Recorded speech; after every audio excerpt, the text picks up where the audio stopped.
8 heures ce matin, les marins russes arrivent au chantier naval comme d'habitude.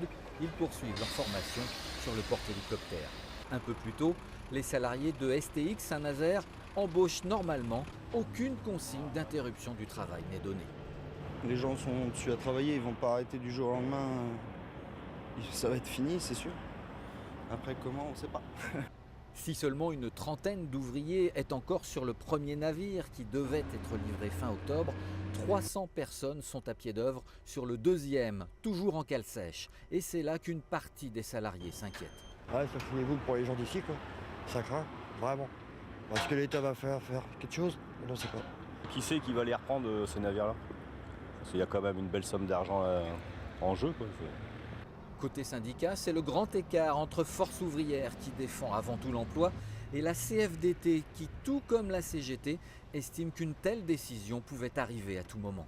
C'est à craindre effectivement qu'on cesse immédiatement de travailler sur ces bateaux. Donc ça entraînerait malgré tout du chômage partiel, même si ça n'était qu'une suspension. On ne peut pas rester insensible à ce qui se passe en Ukraine. Beaucoup de salariés commençaient à se poser des questions sur la livraison de ces navires. Donc la décision de l'Élysée, même si elle ne nous plaît pas, puisque effectivement c'est des emplois qui sont en jeu, elle est compréhensible.